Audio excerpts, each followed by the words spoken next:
안녕하세요. 저는 딸 셋 집안에서 욕심 없이 자란 막내딸입니다. 제게는 나이 차이 좀 나는 연년생 언니들이 있어요. 현재 저희는 다 결혼을 해서 각자의 가정을 꾸리고 있고 또 영영 등을 돌리게 된 사이이기도 하죠. 그래도 저희 가족은 다른 문제 있는 가족과 달리 나름 말썽 없이 잘 지내온 사이라고 생각했는데 사람 일은 정말로 모르는 거더라고요. 이미 각자 다른 가정이 생긴 시점에서 남보다도 못한 사이가 될 줄 누가 알았겠습니까? 언니들 집안과 연락을 안 하고 지낸 지 좀 되긴 했는데 그동안은 이사한다고 정신없이 지냈고 지금에서야 마음의 여유를 겨우 찾았거든요. 그래서 사연을 한번 써보려고 컴퓨터를 들락날락 했었네요. 제 이야기도 이런 곳에 올라갈 수 있는지는 모르겠습니다. 만약 유명한 곳이라면 어디선가 언니네 식구들이 들을 수도 있겠죠? 솔직히 제발 언니들 귀에 들어갔으면 좋겠다는 생각도 듭니다. 그렇다면 언니들도 자기네들이 그동안 어떤 사람으로 보였는지 깨우치고 반성할 테니까요. 반성할 거란 기대마저 제가 너무 많이 바라는 것일지도 모르겠네요. 지금부터 제가 하고자 하는 얘기를 들려드릴게요. 저의 집이 딸 셋만 있는 집안이라고 했지 않습니까? 저는 귀한 딸 셋 중에서 가장 빨리 결혼을 했고 또 가장 어려운 형편을 살고 있는 자식이기도 했습니다. 저보다 7, 8살 많은 큰언니와 작은언니는 연년생이었고 제가 태어나고 자라는 동안 둘은 이미 단짝 친구처럼 쿵짝이 잘 맞는 자매로 똘똘 뭉쳐 있었어요. 그렇다고 언니들이 제게 못살게 굴었다는 건 아니고요. 그냥 저한테 딱히 관심을 두지 않았어요. 그럴 만도 했죠. 언니 둘은 연년생이다 보니 서로 학교도 같이 다니고 사춘기도 같이 겪고 고민도 비슷했을 거 아니에요. 언니들이 걸어갔던 길을 다시 반복하고 있는 저는 언니들에게 항상 관심 받기였습니다. 그래도 제가 공부나 고민이 있으면 조언을 해주기도 했어요.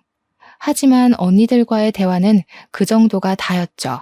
그럴 수밖에 없다는 걸 이해하기 때문에 저는 언니들에게 서운한 것도 딱히 없었습니다. 부모님 두 분도 언니들 신경 쓰느라 제게 크게 신경을 두지 않아서 저는 혼난 기억도 거의 없거든요.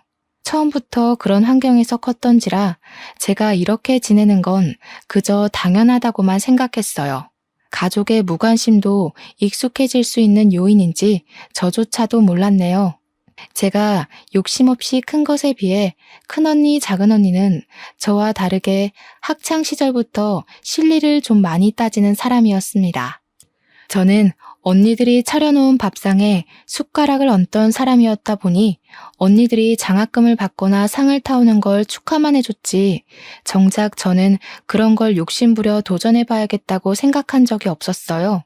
두 언니들이 학교에서 수상을 잘해오면 부모님이 저희 자매를 데리고 외식을 했는데 이처럼 저는 가만히 있어도 맛있는 걸 먹을 수 있었고 가만히 있어도 용돈이 주어졌으니 아마 제가 더 욕심 없이 컸을 수도 있습니다. 제 생각에도 언니들과 제가 부모 아래서 자랐는데 이렇게 다른 성향을 띨 수 있나 싶어 신기했어요. 저는 가족의 관심 말고는 뭐 하나 부족한 것 없이 컸다 보니까 돈에도 욕심이 없는 사람이었거든요. 그런데 언니들은 좀 달랐어요. 부모님과 외식하는 걸 좋아하는 저와 다르게 부모님이 주는 용돈에 집착을 많이 했었죠. 그리고 대학을 가면서 독립을 시작했을 때는 하고 싶은 쪽으로 전공을 선택하기보다는 돈이 되는 전공으로 진학까지 했어요. 그러면서 언니들은 제게도 한 번씩 조언을 해주었는데 돈 없으면 아무것도 못하는 게 이 세상이라고 부모님 꼴을 보라는 식으로 얘기를 했던 기억이 납니다. 언니들이 대학을 갔을 때 저는 언니들이 인식하는 부모님은 어떤 존재인지 알 수 있었어요. 언니들은 저희 집안의 형편을 굉장히 탐탁지 않게 보고 있었습니다. 자기네들이 잘난 부모님만 만났어도 진작에 하고 싶은 일 하면서 유학도 가고 스스로에게 투자도 많이 했을 거라고 하더군요. 언니들이 그렇게 생각할 수밖에 없었던 건 말 그대로 저희 집 형편이 그저 그런 게 맞긴 했어요. 언니들이 하고 싶어 하는 일을 지원해 주기엔 저희 집이 그만한 여유는 못 되었다는 겁니다. 언니들이 장학금을 받아올 때마다 부모님이 칭찬을 했던 것도 다 형편이 넉넉지 않았기 때문이었어요. 그럼에도 제가 부족한 것 없이 자랐다고 말했던 이유는 저는 언니들과 달리 욕심이 없는 사람이었으니까요. 부모님께 바라는 것도 없고 조르는 것도 없어서 부모님이 제게 쓰는 돈은 언니들에 비해 많이 안 들었기에 제가 웬만큼 누리고 살았던 겁니다. 언니들이 손해보는 것 싫어하고 특히 돈을 좋아한다는 건 어릴 때부터 알고 있었습니다. 하지만 그냥 그런 줄로만 알았어요. 부모님을 한심한 눈으로 보고 있을 줄은 전혀 몰랐습니다. 언니들이 독립하기 전 집을 떠날 때 그런 말을 하더군요. 공부 아무리 열심히 해도 저렇게밖에 못 산다고. 부모님처럼 개고생하며 살고 싶은 게 아니면 돈 많은 남자 잡거나 돈 잘 버는 곳에 뛰어들라고 말입니다. 그런데 그 중에 모순이었던 건 뭔 줄 아십니까? 그렇게 떠나는 언니들 손에는 부모님이 언니들한테 용돈하라고 쥐어준 통장이 있었다는 거예요. 언니들이 독립하던 당시 저는 고작 중학생이었습니다. 저는 언니들이 부모님을 욕하면서도 부모님의 도움을 거절하지 않는 게 이해되지 않았어요. 아빠는 저희가 너무 어릴 때 집을 나갔는데요. 서울 외곽에서 공장 돌리며 돈을 벌고 있었는데 공장이 워낙 바쁘다 보니 우리를 들여다볼 시간이 많이 없었거든요. 그래서 외식도 아빠가 돈을 보내줬기 때문에 하는 거였어요. 당연히 그렇게 잘 커가면서도 아빠 얼굴은 잘 못 봤습니다. 아마 제가 아빠를 마지막으로 봤던 때가 초등학생 때였을 겁니다.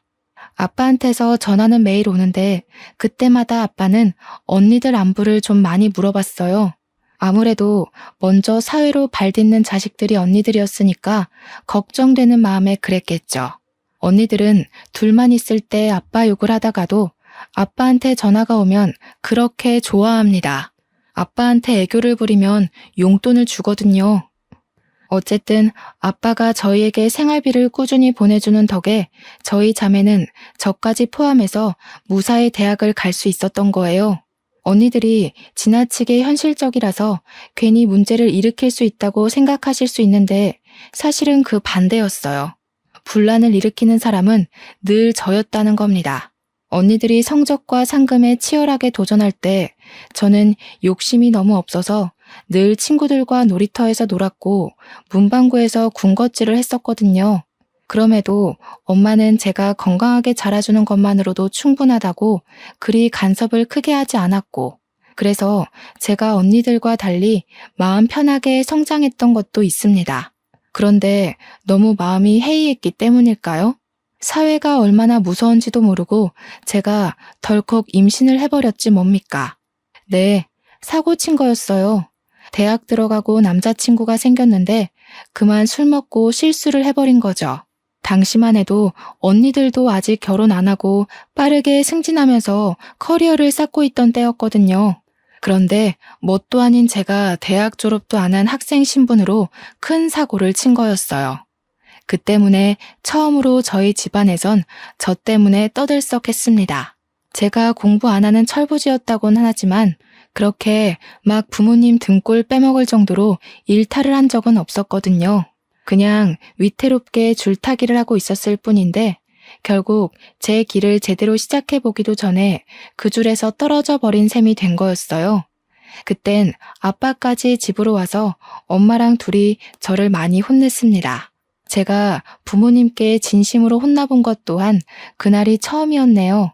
당시 제가 능력도 안 되는 마당이었지만 그래도 아이는 지우고 싶지 않았어요. 남편도 같이 키우길 원했기에 저희는 어쩔 수 없이 갑작스럽게 결혼식을 올려야만 했습니다. 그래도 한편으로 좋았던 건 아빠를 오랜만에 만날 수 있었다는 거예요. 제가 엄마도 좋아하지만 아빠를 무척 그리워했거든요. 아빠가 공식적으론 언니들만 챙기긴 했어도 뒤에서 저를 많이 보살펴줬어요. 용돈보다는 먹는 걸 좋아하는 제게 아빠가 개인적으로 문자를 남겨서 치킨 쿠폰을 보내줬는데 저는 그게 너무 좋았습니다. 사실 치킨 쿠폰을 좋아했다기보단 저를 신경 써주는 아빠의 관심이 좋았던 건데 아빠한텐 제가 치킨에 환장하는 딸로 비쳤을 수도 있겠네요. 아빠는 유리 공장을 운영하는 사람이에요. 일 때문에 제 결혼식 날까지 조금 지각을 했었거든요. 깔끔한 정장을 입었음에도 공장 열 때문에 피부가 많이 꾀지지한 상태로 왔더라고요. 다들 처음에는 우리 아빠인지 몰라봐서 아빠가 신부 대기실을 기웃거리자 불편한 시선으로 힐끔거렸어요.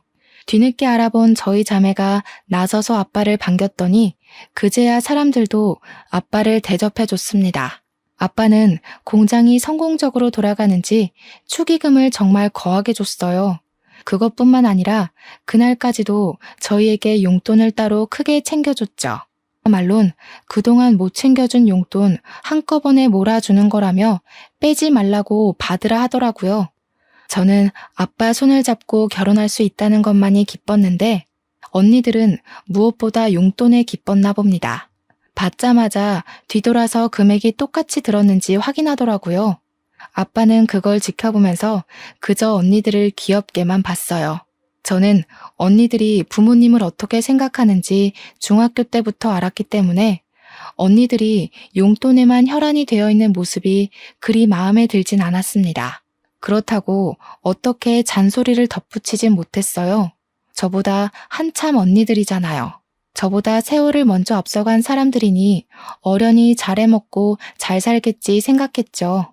그렇게 사고를 쳐서 일찍 결혼을 하게 되었지만 저는 정말 잘 살았습니다.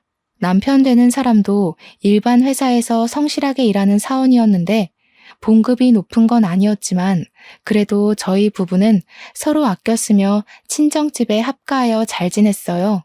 딸을 낳고 나서는 아무래도 둘이 살던 것과 달라서 형편이 좀 쪼들렸는데 그나마 친정엄마가 있었기 때문에 먹고 사는 게 문제될 만큼은 아니었습니다. 이렇게 사는 게 고되긴 해도 서럽지 않았던 건 고나리질 않은 시부모가 없었기 때문인데요. 시부모님은 남편 어릴 때 일찍 돌아가셔서 남편은 친척 집에서 컸다고 했습니다. 저보다 남편이 더 결혼을 하고 싶어 했는데 그 이유는 남편 말로는 결혼을 하면 친척 집에서 완전히 독립할 수 있었고 그립던 가족이 돌아온 것 같다고 했어요. 아마 한량으로 살던 제 마음을 단단하게 붙잡아준 사람이 남편이 아닌가 싶어요. 부모님이랑 언니들도 저에게 이렇게까지 가정에 대한 책임감을 갖도록 만들어주진 못했는데 남편의 진심을 통해서 저는 아이와 남편에게 최선을 다하는 가족이 될 거라고 다짐했거든요. 그래서 남편만 벌이를 해오는 것이 마음 불편했어요.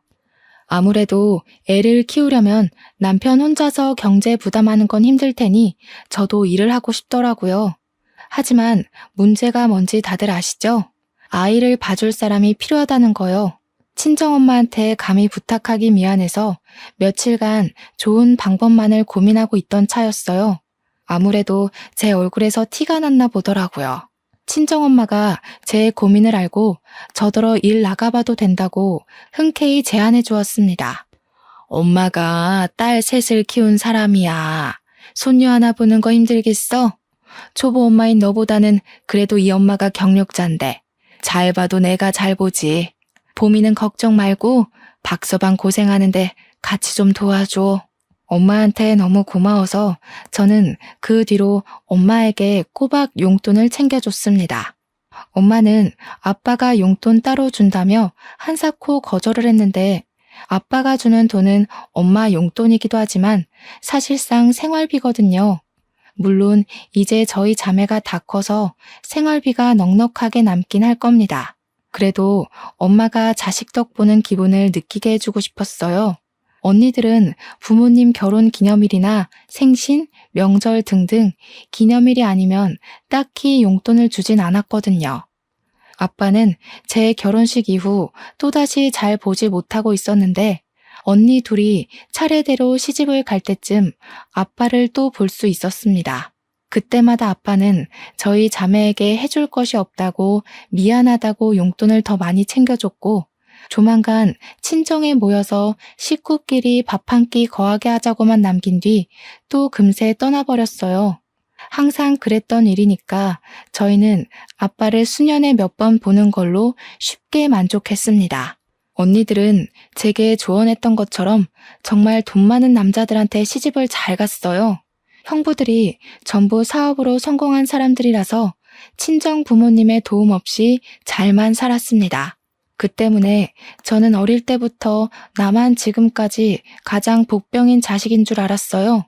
언니들이 욕심이 과하다고 하더라도 저렇게 부모님 속 안 썩이고 잘만 사는데 저만 엉터리로 살아왔다고 생각이 들었어요. 부모님한테 죄송해서 결혼하고 난 뒤 더 효도하고자 신경을 많이 썼습니다.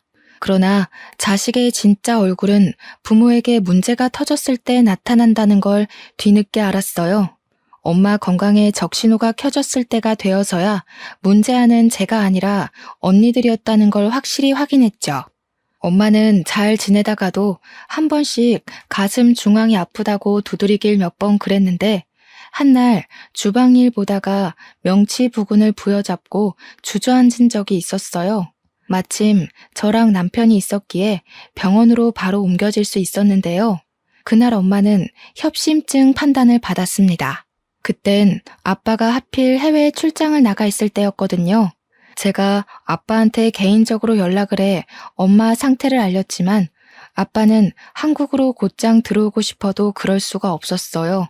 코로나 시국 때문에 비행기 운행이 중단돼서 한동안 난리가 났었잖아요. 저희 아빠가 바로 그 시기에 걸려 해외에서 오도 가도 못하는 상태가 돼버린 겁니다. 아빠는 저에게 엄마를 잘 부탁한다고 하면서 귀국할 방도를 찾아보겠다고 엄마 치료에 돈 아끼지 말고 무슨 일 있으면 연락만 주라고 했습니다. 저는 두 언니들한테도 연락을 했는데요. 제 연락에 늦게나마 도착한 언니들은 형부랑 같이 왔더라고요. 그런데 적어도 병문안을 왔다면 괜찮냐는 말 한마디는 물어야 정상이 아닌가요? 언니들은 그런 안부도 안 묻고 엄마한테 인사도 안 하더니 증상이 구체적으로 뭐냐고만 묻는 거 아니겠습니까? 언니들 태도가 불쾌했지만 저는 늘 언니들에게 분란을 조정하는 사람이 아니었기에 고지곧대로 엄마 병세가 어떤지 설명을 해주었습니다. 그랬더니 큰언니가 저를 몰래 병실 밖으로 데리고 나와서 은밀하게 뭔가를 묻더라고요. 지금 생각해도 기가 찬데 엄마가 아픈 마당에 장년아 되는 사람한테서 제가 무슨 말을 들은 줄 아시나요? 너 엄마랑 계속 같은 집에서 지냈다고 했지? 그럼 혹시 엄마가 따로 사망보험금 들어놓은 거 있는지 알아? 아빠한테 들은 거 없어? 사망보험금? 그런 건 모르겠는데. 내가 어디 그런 거에 관심 있는 사람인가. 근데 그건 왜? 엄마가 돌아가신 것도 아닌데 그런 걸 왜 물어? 설마 언니, 엄마 돌아가신다고 보는 거야? 목소리 낮춰. 넌 내내 엄마랑 같이 살았으면서 그런 것도 모르니? 그리고 협심증이 왜 오는지 모르지? 엄마 저렇게 쓰러질 정도로 크게 온 거면 이미 심각성이 극에 달했다는 거야. 너 아니었으면 엄마 이미 이 세상 떴을 거라고. 무슨 말을 그렇게 쉽게 해.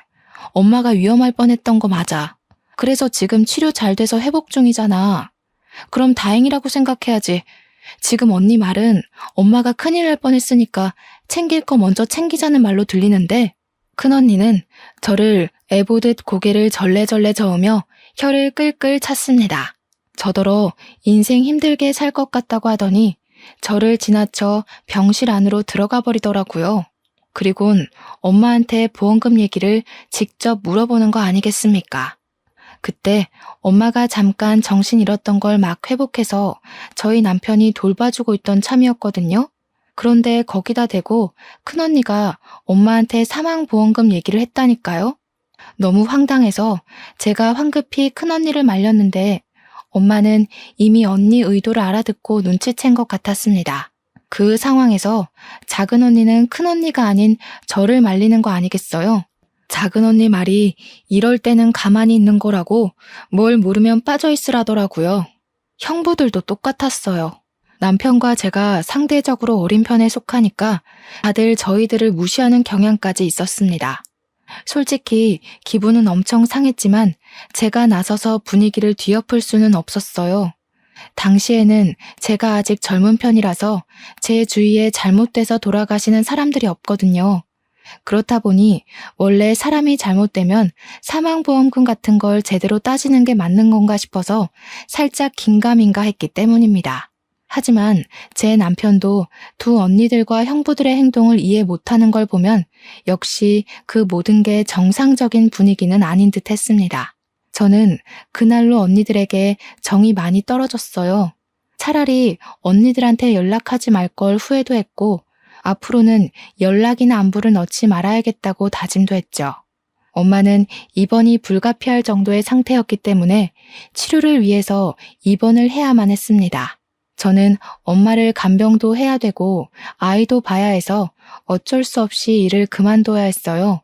최대한 제가 엄마 옆에 있을 거지만 그래도 아직 우리 딸이 아기다 보니까 아이를 하루 종일 병원에 둘 수 없잖아요.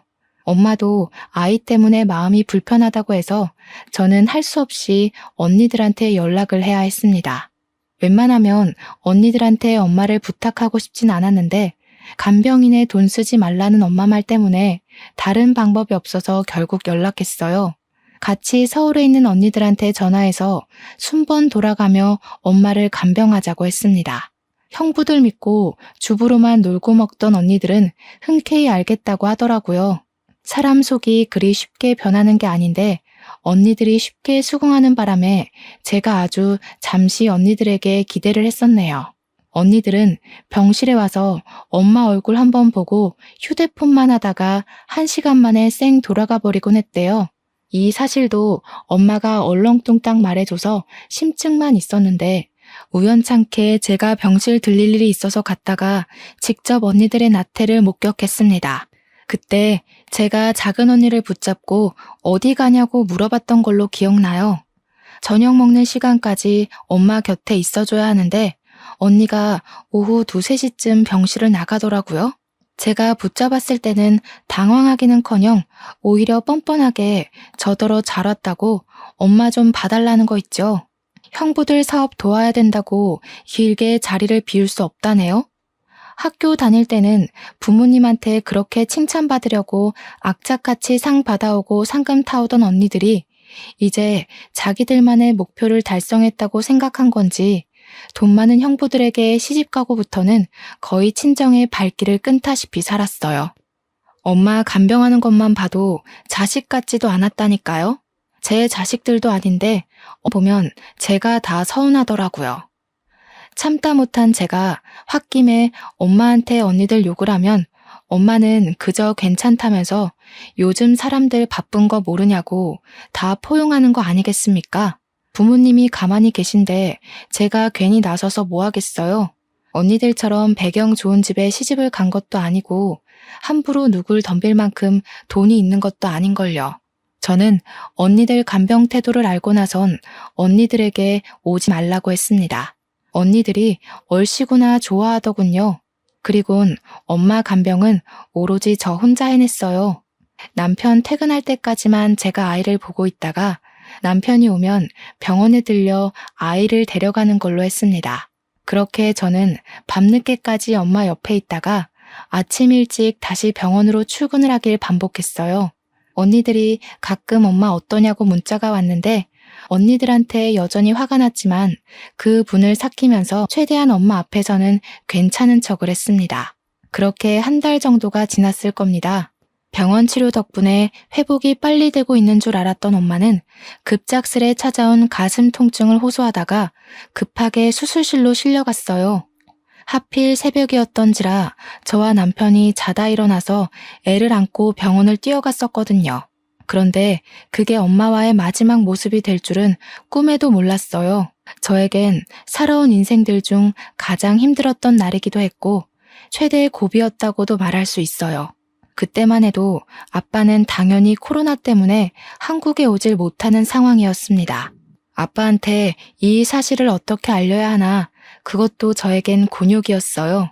그렇게 갑자기 이별을 하게 될 줄 알았다면 엄마 옆에서 잘 걸.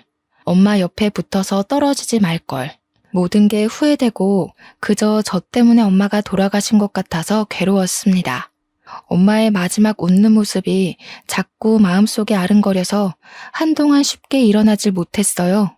제 아이도 제대로 살피지 못했을 정도로 빈소에서 내내 무너져 있는데 이 상황에서 제 심기에 거슬렸던 건 역시나 제 친언니들이었습니다. 언니들 둘은 엄마가 돌아가셨는데도 눈물 한 방울 흘리지 않더군요. 제가 전화를 할 정신이 없어서 남편이 언니들한테 연락을 했었는데 남편 말로는 언니들이 놀라는 기색은 있었지만 금세 그럴 것 같았다는 반응이었대요. 그 소리를 전해 듣는데 무척 화가 나더라고요.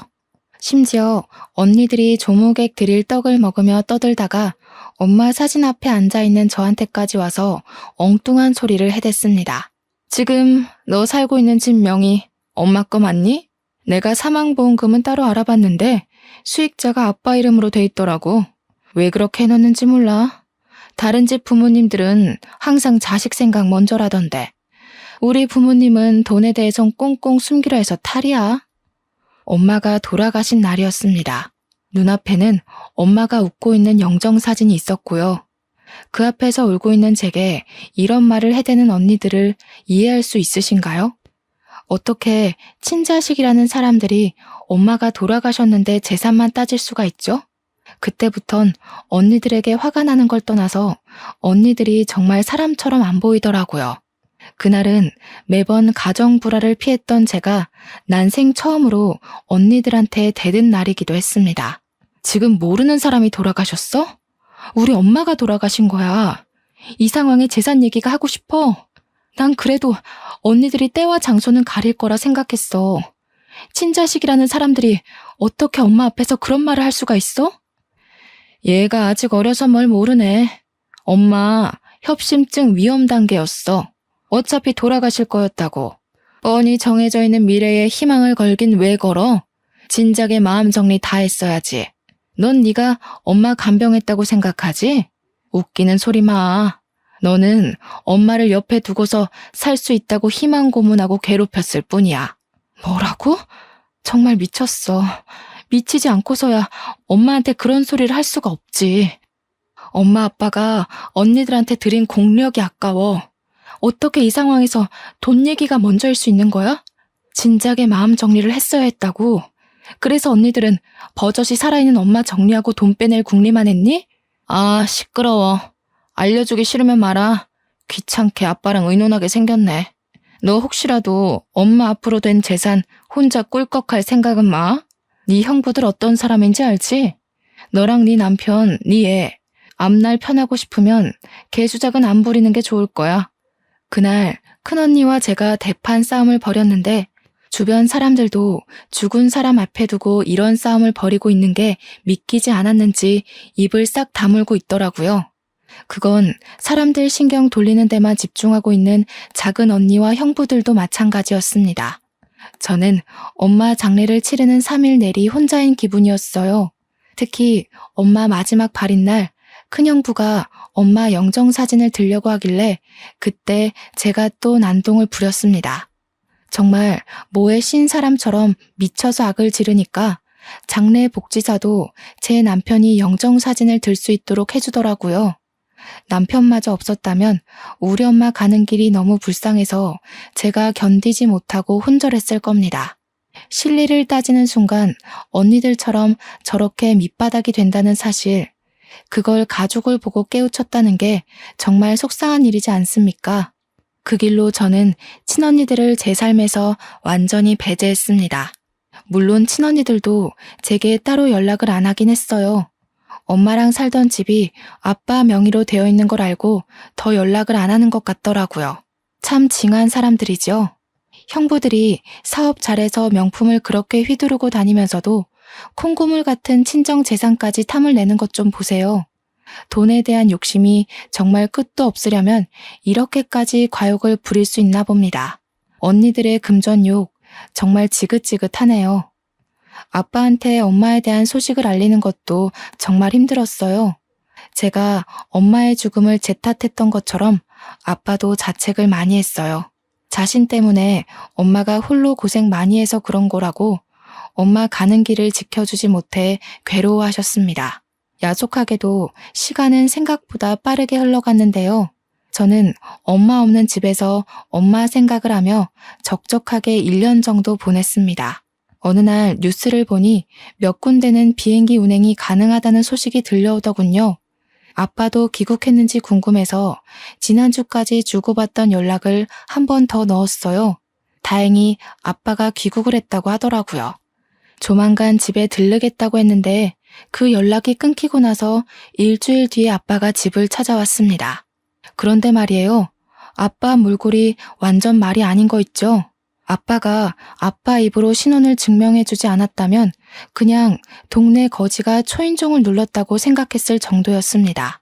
그만큼 아빠는 노숙인 몰골로 집 앞에 서 있었어요. 아빠, 도대체 무슨 일이 있었던 거예요?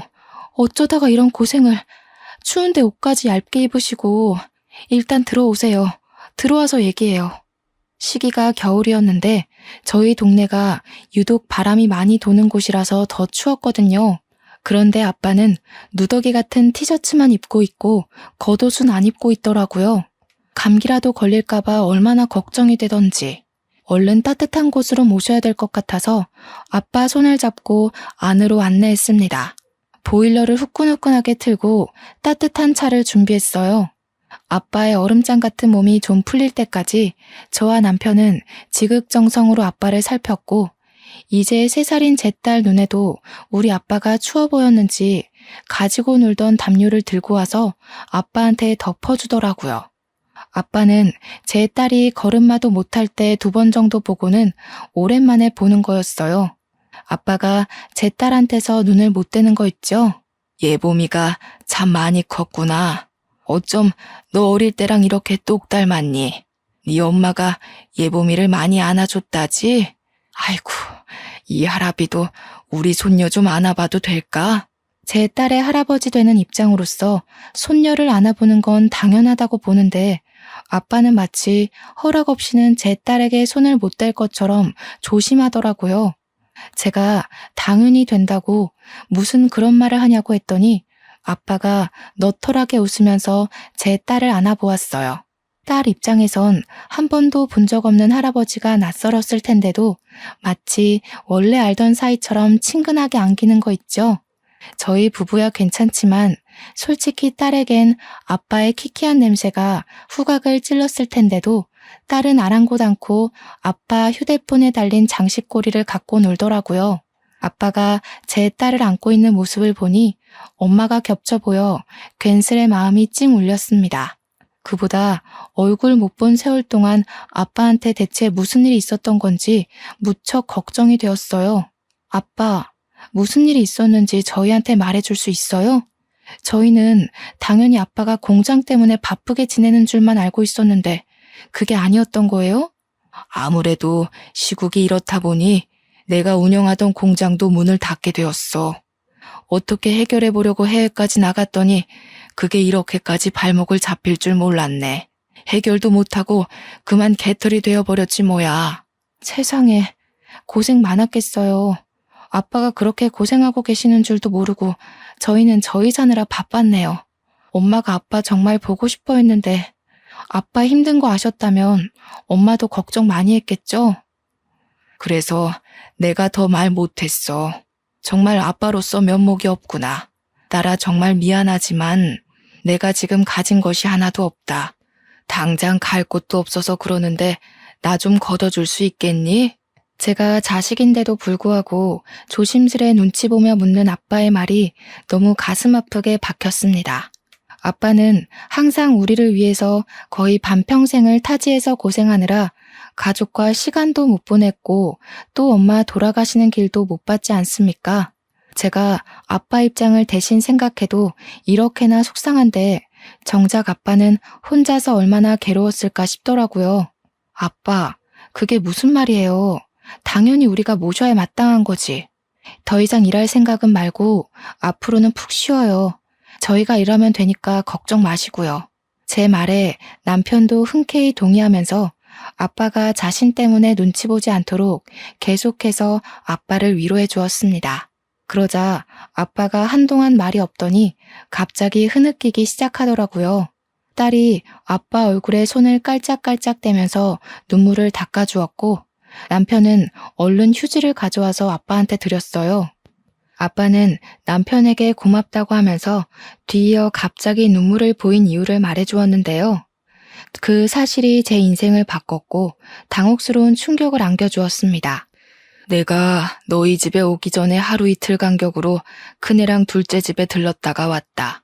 그런데 그 녀석들 둘 다 거짓골이 된 나를 모른 채 하더구나. 그러니까 아빠 말씀은 아빠가 귀국했다는 소식을 연락받은 큰언니가 아빠가 집을 당도했을 때 엄청 반기면서 문을 열었대요. 그런데 아빠의 몰골과 거짓골이 된 사연을 듣자마자 얼굴색 싹 변하면서 아빠를 모른 척했다고 하더라고요.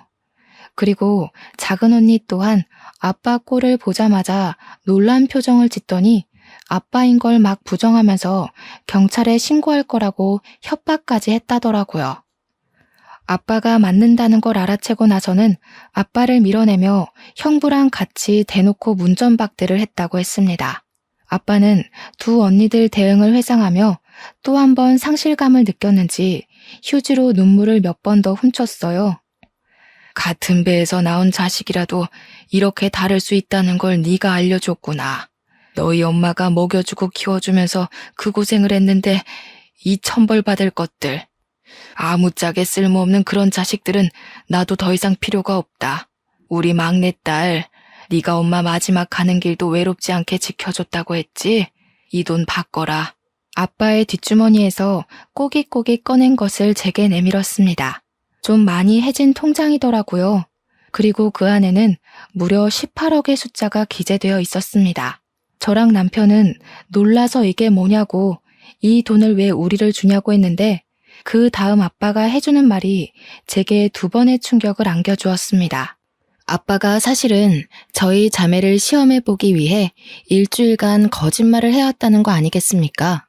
무슨 말인지 이해를 못해서 대답을 안 하고 있었는데 아빠가 착잡한 마음으로 설명해 주더라고요. 미안하구나. 나도 아빠로서 이래선 안 된다는 거 알지만 너희들 효심을 보기 위해서 일부러 시험을 한 거란다. 엄마가 죽기 전에 나한테 연락이 왔었어. 큰딸이 사망보험금에 대해 물었다고. 그 소리를 듣는데 내가 심장이 얼마나 떨리던지 내가 가진 재산을 너희에게 공평히 나눠주면 안 되겠다는 생각이 들더라고. 아빠가 공장이 망한 건 거짓말이래요. 해외로 출장을 갔던 건 공장을 살려보기 위해 도움을 청하러 간 것이 아니라 공장이 잘 돼서 해외로 확장이 되었기 때문이라고 했어요. 단순히 우리 자매의 인간성을 시험하기 위해 일부러 거짓 분장을 하고 나타난 거라고 했습니다. 엄마가 아빠한테 큰언니 말을 전하면서 아빠 또한 큰언니와 작은언니의 욕심을 어느 정도 예측하고 있었다고 하더군요. 그 말은 엄마도 말만 안 했지 큰언니 작은언니가 잘못된 길로 빠지는 걸 알고 있었던 듯 싶습니다. 아빠와 엄마는 서로 공유 안 하는 얘기가 없을 만큼 애틋한 사이였으니까요. 아빠는 그래도 친자식이니까 마지막 기회를 주고자 큰언니 작은언니에게 거짓골을 보였던 건데 언니들이 돈 한 푼 없는 자신을 내팽겨치는 걸 보고 그만 언니들에게 정까지 뗐다고 했습니다. 그리고 사실은 저에게 제일 기대를 안 했다고 했어요. 제가 잘 못 살고 있다는 걸 아빠가 알고 있었다고 하더라고요. 아마 엄마가 저희 부부와 같이 살면서 저희 부부 형편을 아빠한테 공유했겠죠. 그래서 아빠는 형편 힘든 저에겐 시험을 해보지 않으려고 했대요. 그럼에도 저희 집에 거짓골로 나타났던 이유는 어디 들리지를 못해서 그대로 저희 집을 찾았던 거래요. 근데 제가 아빠를 보자마자 보인 행동이 언니들처럼 차가운 응대가 아니라서 놀랐다더군요. 오히려 제가 자신의 더러운 손을 붙잡아주는 바람에 저에게도 슬쩍 시험을 해봤다고 했습니다. 제가 어려운 형편임에도 아빠의 신세를 기꺼이 받아준 것에 아빠가 감동을 해서 온 거라고 했어요. 그러면서 하는 말이 아빠가 모든 재산을 저에게 상속하겠대요. 제게 현금으로 준 18억 외에 공장 지분과 아파트, 그리고 다른 부동산 소유물까지 모두 저한테 주겠다고 했고 변호사까지 선임해서 유언장을 써놓을 예정이라 했습니다. 도대체 이게 무슨 일인지 너무 얼떨떨해서 아무 말도 못하고 있다가 일단은 아빠가 씻고 식사를 하는 게 좋을 것 같아서 남편이 나가서 소고기를 좀 사오고 저는 아빠의 목욕물을 받았습니다. 그날로 아빠는 우리랑 함께 지내게 되었어요. 아빠가 이제 공장에는 대신 관리해주는 부대표가 있어서 자신이 굳이 매일 방문 안 해도 된다고 하더라고요. 그래서 아빠는 주말에만 공장에 가보고 평일에는 우리 딸 어린이집 등 하원을 직접 맡아주시고 딸이랑 놀이터 데이트하면서 그동안 못 즐긴 여가 시간을 보냈어요. 저희는 이사를 가지도 않았습니다. 굳이 필요성을 못 느꼈어요. 아빠까지 내 식구 살기에 그 아파트가 좁은 게 아니었거든요. 웬만하면 엄마의 흔적이 묻어있는 이 집을 떠나고 싶지 않았어요. 그런데 어쩔 수 없이 저희를 뜨게 만든 일이 생기고 말았지 뭡니까. 아빠가 거지 분장을 했었단 사실과 재산 상속 사실을 뒤늦게 알게 된 큰언니와 작은언니가 저희 집을 찾아온 거 아니겠습니까? 형부들까지 다 들이닥쳐선 손녀랑 놀고 있는 아빠 앞으로 조르륵 무릎을 꿇더라고요. 아빠, 정말 너무하셨어요. 어떻게 저희랑 상의 한번 안 하고 막내한테 전부 재산을 상속할 수가 있어요? 아빠가 상처받았다는 거 이해해요. 그래서 잘못했다고 비는 거니까 제발 상속 문제는 다시 의논해요. 네? 뭐가 잘못됐는지도 모르고 또 돈 문제로 유난이구나. 집안에 장녀가 이 모양이니 내가 어디 쪽팔려서 딸 셋이라고 자랑을 할 수가 있나. 너희한테 부모는 돈 없으면 내쫓고 돈 많으면 대접해주는 그런 존재냐? 난 더 이상 날 돈으로 보는 자식들 필요 없다. 이미 내 마음속에서 다 지워버렸어. 썩 나가. 듣자 하니 형부들도 그리 떵떵거리던 사업이 휘청 기울었나 보더라고요. 아빠가 화내실만 하지 않습니까? 큰언니랑 작은언니가 호소하면서 잘못했다고 빌긴 하는데 어째 호소하면 할수록 더 밉상인지 모르겠어요. 뒤에서 듣는 제가 다 기가 막히더라니까요.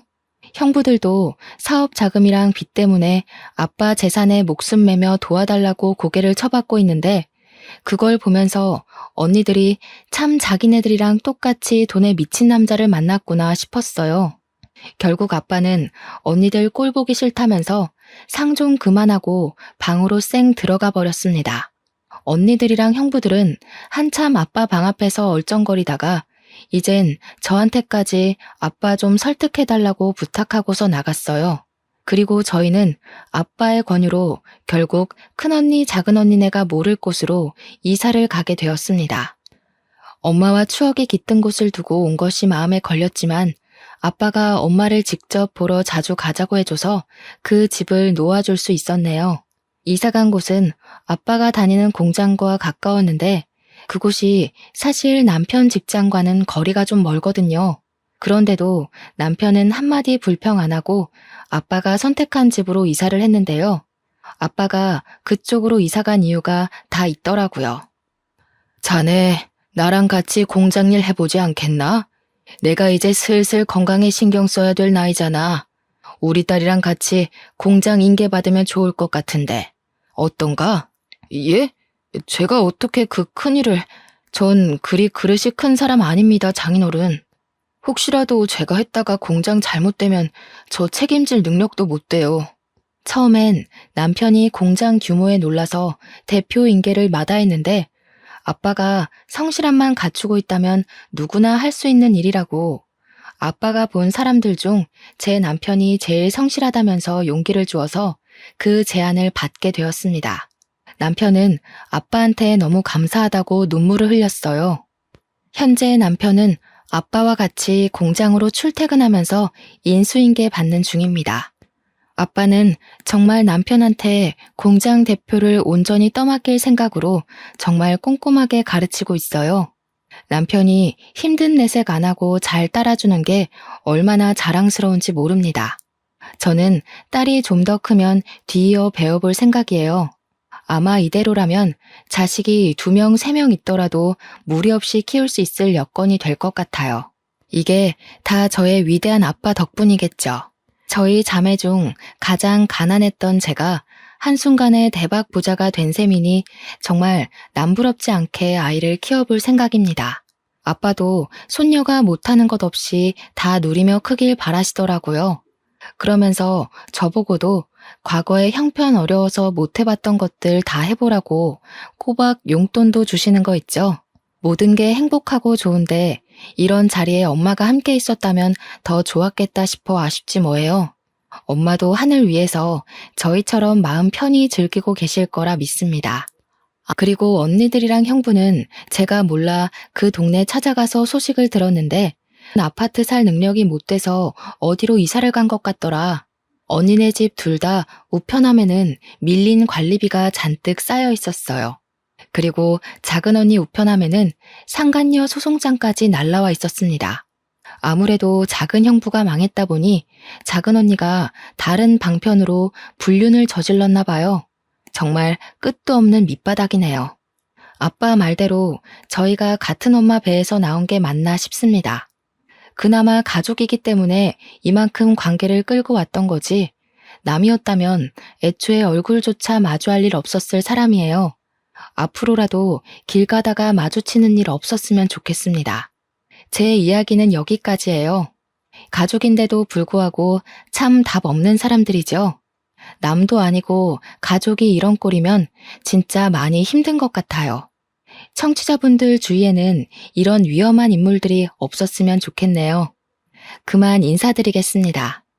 들어주셔서 감사해요.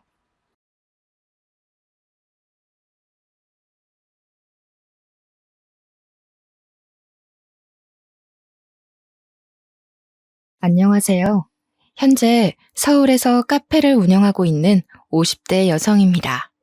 한가한 요즘 지인의 추천으로 사연 채널을 접하게 되었는데요.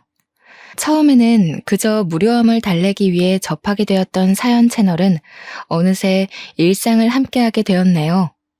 사연을 들어보니 몇몇 분들은 가슴에 묻어두었던 이야기를 소개하고 후련함을 느꼈다고 하시더라고요.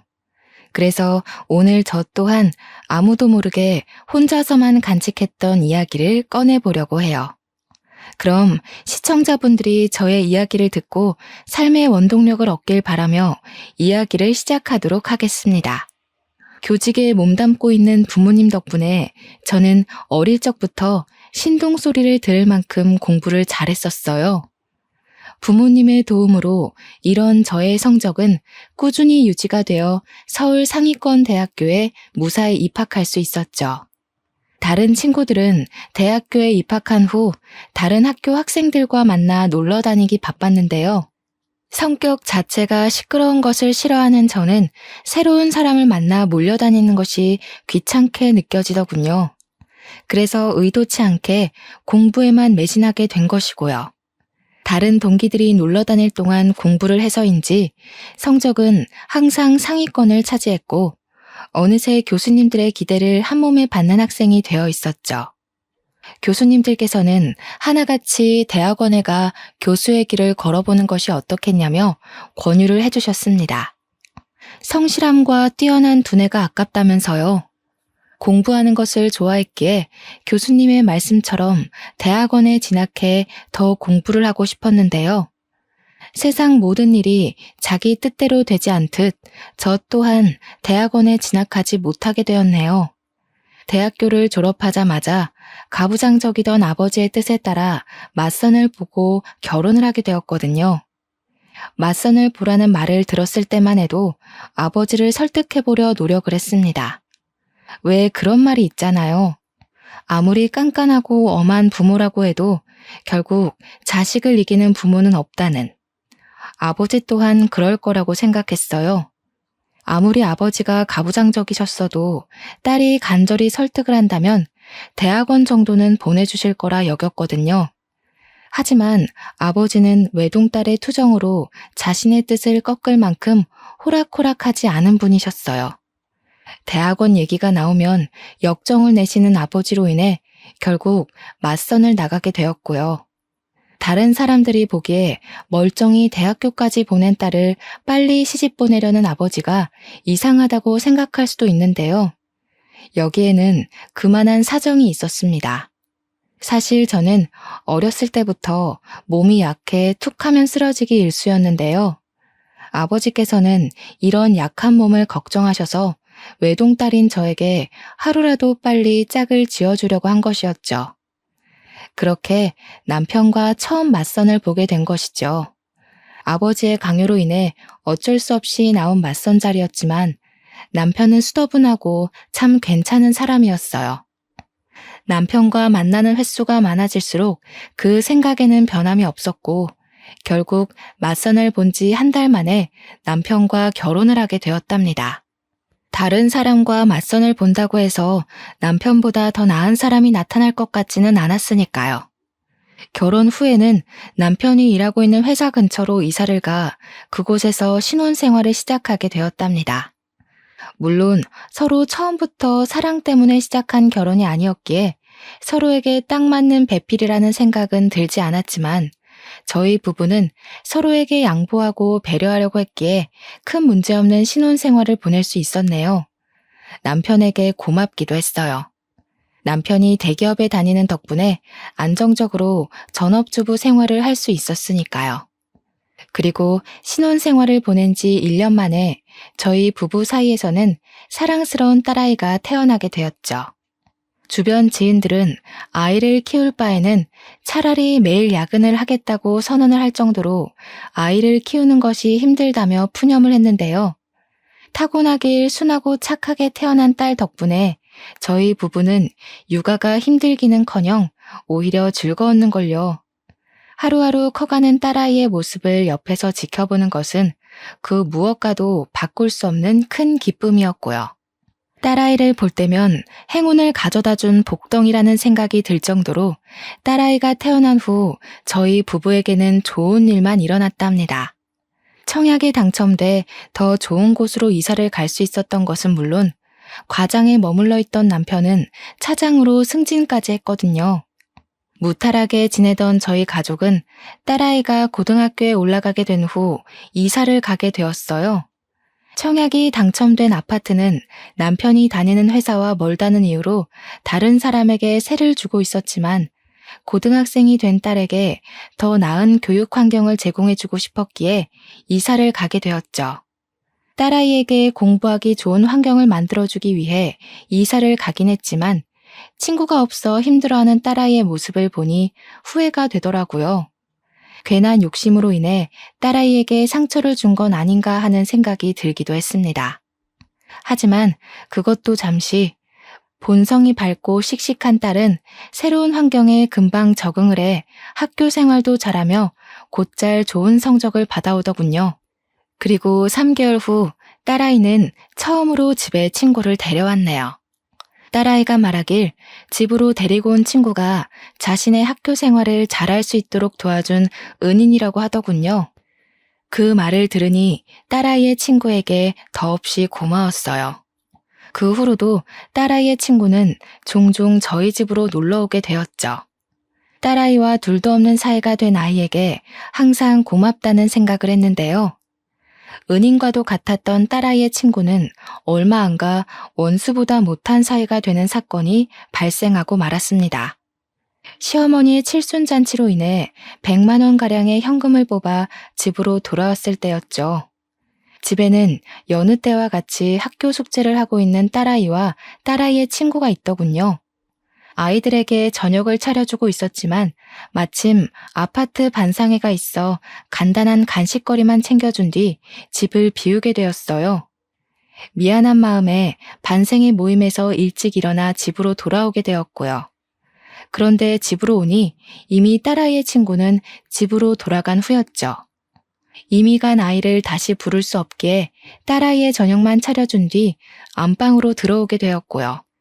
안방에 들어온 후 제일 먼저 100만 원을 가방에 넣으려고 했는데요.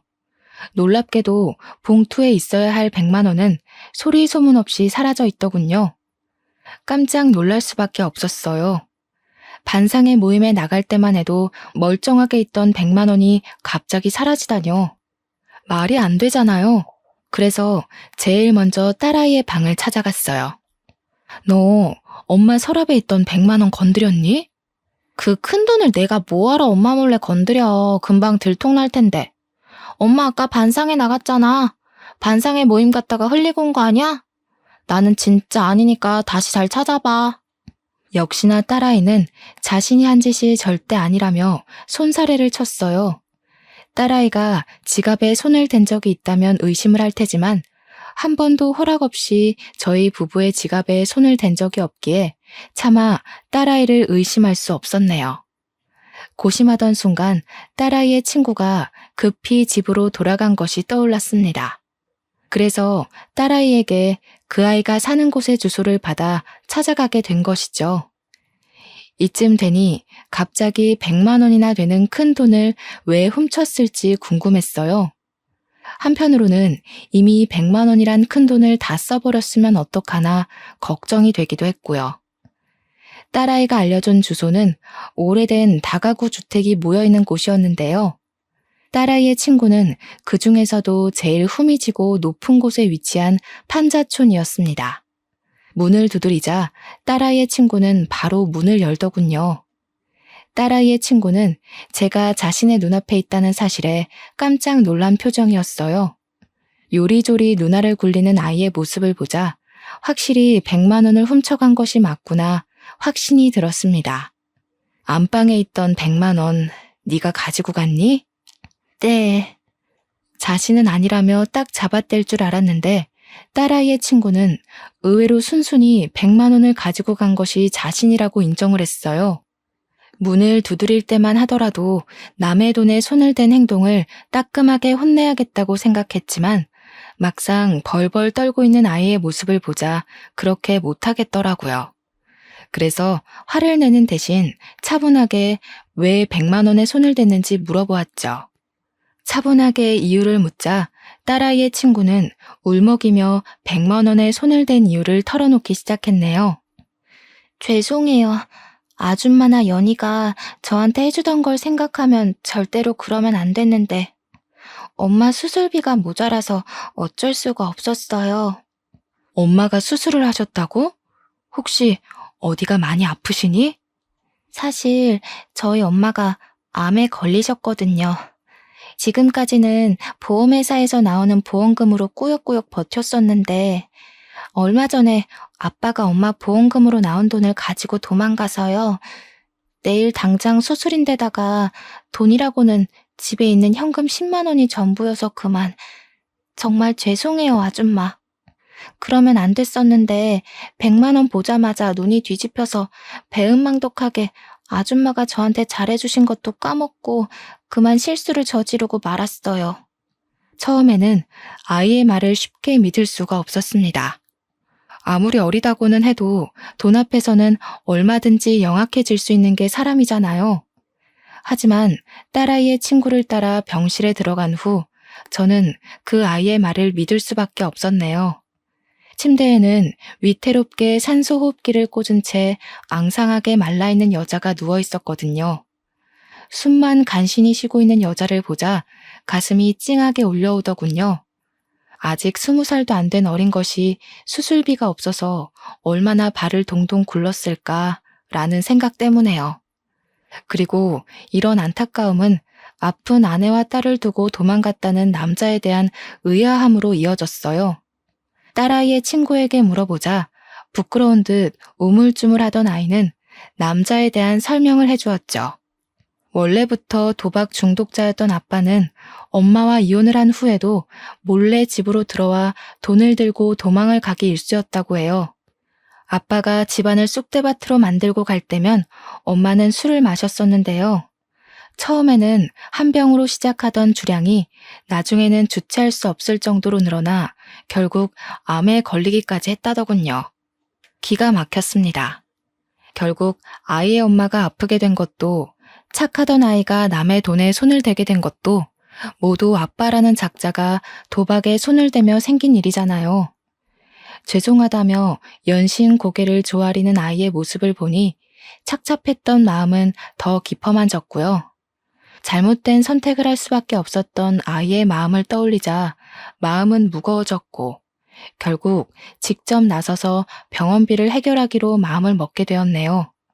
통장에는 남편 몰래 아파트 아이들의 공부를 도와주며 모아두었던 500만 원이 들어있었거든요. 모든 병원비를 내주자 딸아이의 친구는 오열하다시피 하며 몇 번이나 감사하다는 인사를 했습니다. 자신이 열심히 일을 해 꼭 돈을 갚겠다는 말까지 하면서요. 아직 고등학생밖에 되지 않은 딸아이의 친구에게 당장 500만 원을 갚으라는 말은 하고 싶지는 않았어요. 그래서 성인이 된 후 차근차근 갚으라는 말을 한 것이고요. 원래부터 성실하고 공부까지 잘하는 딸아이의 친구가 500만 원을 갚을 거라 믿어 의심치 않았습니다. 하지만 딸아이의 친구는 그 후 아예 연락을 두절하고 말았어요. 이 일로 인해 딸아이의 친구에 대한 굳건한 믿음은 완전히 부서지고 말았죠. 이 사건을 알게 된 딸아이는 불같이 화를 냈습니다. 그럴 만도 했어요. 가장 친하다고 생각했던 친구가 자신의 부모에게 500만 원을 빌린 것도 모자라 연락도 끊은 채 야반 도주를 했으니까요. 이미 흔적도 없이 사라진 딸아이의 친구를 찾을 수 없었기에 액땜한 셈 치며 그냥 넘기자고 했는데요. 그 말을 듣자 딸아이는 절대 그냥 둘 수 없다며 펄쩍 뛰더군요. 말도 안 돼. 엄마 미쳤어? 얌체같이 남의 집 돈이나 탐내는 애랑 친하게 지낸 것만 생각해도 속이 뒤집힐 것 같은데 엄마까지 도대체 왜 그래? 500만 원이 누구 집 개 이름도 아니고 도망갔으면 어떻게든 찾아서 당장 갚으라고 말을 해야 할 거 아니야. 말 들어보니까 사정이 딱하더라. 아빠라고 하나 있는 사람은 도박에 미쳐서 제 처랑 자식도 버리고 도망간 것도 모자라서 수술비까지 가지고 도망갔다고 하던데 딱하지 않니? 그냥 없는 돈이었던 셈치고 우리가 눈 감아주자. 잘났어 정말. 세상 착한 일은 엄마 혼자 다 하지? 엄마는 도대체 사람이 왜 그렇게 물러 터졌어? 걔가 엄마 돈 먹고 도망치려고 거짓말한 거일 수도 있잖아. 다른 사람들은 돌다리라도 두드려보고 건넌다고 하는데 엄마는 어떻게 된 게 허술한 나무 판자떼기를 그냥 지나갈 수가 있냐고. 이미 끝난 일이잖아. 그렇다고 우리한테 큰 피해를 준 것도 아니고. 어디 지연이를 우리가 하루 이틀 보니? 우리한테 사기칠 사람 아니란 거 네가 제일 잘 알잖아. 그러지 말고 우리가 이해해주자. 아빠란 작자는 도망가고 하나밖에 없는 엄마는 아파서 사경을 헤매고 있는데 그 어린 것이 어떻게 제정신일 수가 있겠니? 작정하고 꾸민 일일 수도 있지. 세상에 믿을 사람이 어디 있다고. 제정신이 아닌 게 아니라 똥으로 받은 500만 원을 갚기 싫었던 거겠지.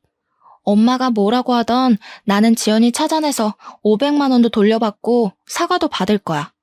엄마는 죽었다 깨어나도 지연이 못 잡겠다고 하는데 나라도 나서야 그 돈 받지. 딱한 사정을 눈감아 주려고 했지만 제 아빠를 닮아 불같은 성정을 가진 딸아이는 절대 용서할 수 없다며 씩씩거리기까지 하더군요. 몇 번이나 말려보았지만 한 번 눈이 돌아간 딸아이에게 알량한 말 따위는 전혀 효과가 없었네요. 그 후 딸아이는 주변 지인들에게 수소문하여 저에게서 500만 원을 빌려간 친구를 찾으려 했지만 아이의 노력과는 달리 3개월이 지나도 그 아이를 찾기는커녕 흔적도 찾기가 어려웠는걸요. 결국 반년이 지나자 딸아이 또한 친구를 찾는 것을 포기하게 되었습니다. 대학교에 입학한 딸아이는 이전과 달리 무척 바쁜 나날을 보냈거든요. 처음 딸아이가 대학교에 들어갈 때만 하더라도 드디어 온전한 내 생활을 보낼 수 있을 거라고 생각을 했는데요. 막상 텅 빈 딸의 방을 보니 공허한 기분이 들었어요. 남편이라도 같이 있으면 그나마 좀 나았겠지만 남편은 언제나 바쁜 회사 일정으로 야근을 했기에 텅 빈 기분은 좀처럼 나아질 기미가 보이지 않았는걸요. 그래서 커피 공부를 하기 시작한 거예요. 혼자 있는 것보다는 무엇이든 배우는 것이 공허한 기분을 채우는 데 도움이 될 것 같았거든요. 그리고 이런 예상은 딱 들어맞았습니다. 평소 커피에 대해 관심이 많아서인지 커피에 관해 배우는 것은 질리지도 않고 참 재미있었죠. 커피 학원에 다닌 지 3개월 만에 바리스타 자격증까지 따게 되었는데요. 처음에는 그저 자격증만 따고 끝내자고 생각했었지만 시간이 지나다 보니 점차 욕심이 생기더군요. 나만의 카페를 차려서 다른 사람들에게 커피를 내려주고 싶다는 욕심이요. 남편에게 이런 작은 소망을 제일 먼저 이야기하게 됐는데요. 남편은 카페를 차린다는 소리를 듣자마자 콧방귀부터 끼며 무시를 했네요. 당신이 카페를 차린다고? 쓸데없는 소리 하지 말고 밖에서 뼈 빠지게 고생한 신랑 밥이나 잘 차려주고 집안 살림이나 잘해. 당신은 안에서 새는 바가지 밖에서 샌다는 말도 몰라? 집에만 눌러 앉아서 사업하는 걸 너무 쉽게 보나 본데 사회생활 한 번 안 해본 당신이 할 줄 아는 게 뭐가 있다고 카페 차린다는 말을 해? 괜히 나댔다가 일 키우지 말고 그냥 집에서 밥이나 하면서 살아. 그게 당신한테 어울리니까. 당신 말을 왜 그렇게 해? 나 쉽게 보고 카페 한다고 말한 거 아니고 나도 나름대로 공부하고 고심해서 말한 거야. 당신 말대로 나 제대로 된 사회생활 한 번 안 해본 가정주부인 거 맞고 터무니없는 소리 하는 게 맞을 수도 있어.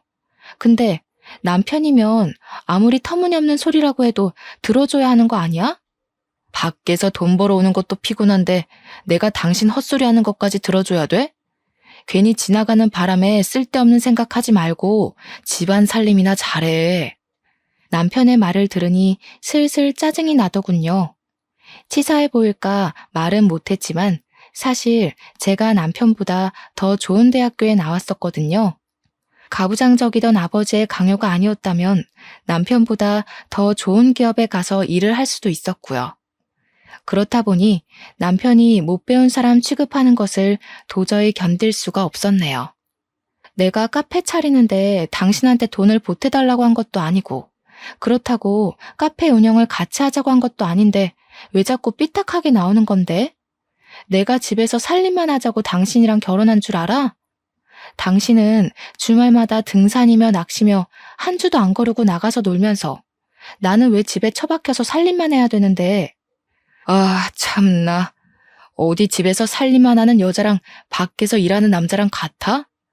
지금까지 편하게 집에서 살림만 하게 해줬더니 이제 남편한테 바락바락 대들기나 하고 쓸데없이 바람 넣는 옆에 애들 때문에 막 나오나 본데 당신 지금 다니는 커피 학원인가 뭔가 하는 거 당장 그만둬. 그리고 앞으로 내 앞에서는 카페 차린다는 말 꺼내지도 마. 나는 내 여자가 다른 남자 앞에서 실실 웃음이나 흘리면서 돈 버는 꼴은 죽어도 못 보니까. 알았어? 정말 어이가 없었습니다. 엄연히 커피와 디저트를 즐기기 위해 만들어진 카페를 옆에서 커피나 따라주는 다방 취급을 하다니요. 꽉 막힌 남편의 사고방식을 이해할 수 없을 뿐더러 후회도 되더라고요. 이렇게 꽉 막힌 남자와 결혼해 하고 싶은 일을 포기해야 하는 현재 상황이 말이에요. 그리고 이런 남편의 반대는 오히려 승부욕을 끌어올렸고 될 대로 되라는 심정으로 대출을 받아 카페 사업을 시작하게 되었죠. 물론 처음에는 대출금을 갚지 못할 정도로 장사가 되지 않으면 어쩌나 걱정하기도 했지만 결과는 성공적이었어요. 제가 운영하는 카페는 커피와 케이크가 맛있기로 근처 주부들 사이에서 소문이 났거든요. 덕분에 남편의 주머니에서 나온 쥐꼬리만한 생활비로 살 때와는 비교도 할 수 없을 정도로 풍족한 생활을 할 수 있게 되었죠. 남편 또한 카페에서 나온 수익이 자신의 월급과 맞먹는다는 것을 알게 된 후부터는 아무 말도 하지 않았고요. 그렇게 오기 하나로 차렸던 카페가 동네 맛집으로 선정될 만큼 인기가 많아지는 동안 참 많은 것들이 변하게 되었답니다. 대학교를 졸업한 딸아이는 같은 직장에서 만난 사람과 결혼을 하고 남편은 30년 동안 다니던 대기업에서 은퇴를 했거든요. 은퇴한 남편은 하루 종일 하는 것도 없이 거실에 누워 텔레비전만 봤는데요. 그 모습이 한심하기보다는 참 심심해 보이더군요. 마치 가정주부 생활할 때 모습 같았고요. 그래서 남편에게 카페 운영을 같이 하자고 제안하게 되었네요.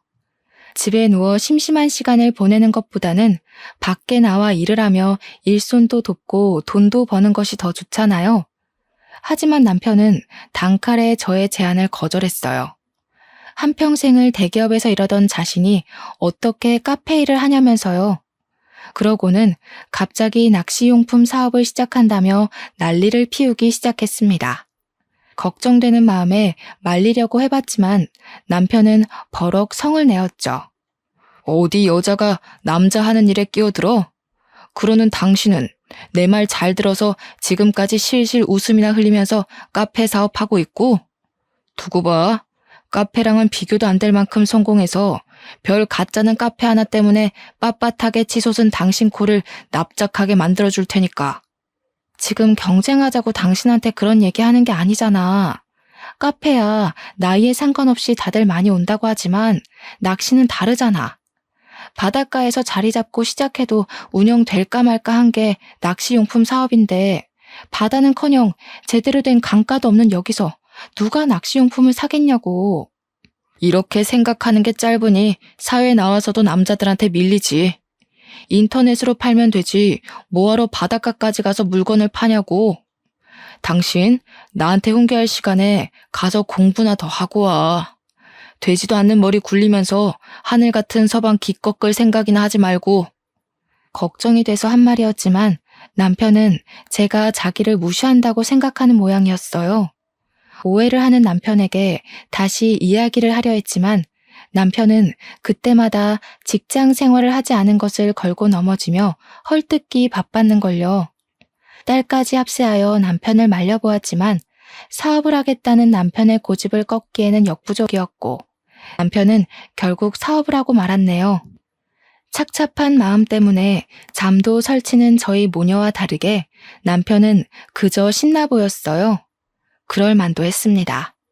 한평생 회사원으로 살았던 남편은 한 번이라도 사업을 해 사장님 소리를 들어보고 싶다는 말을 입에 달고 살았거든요. 남편은 사무실에서 새우잠을 자며 열심히 일을 했는데요. 열정 넘치고 간절하던 모습은 정확히 6개월 후 귀신같이 사라지고 말았죠.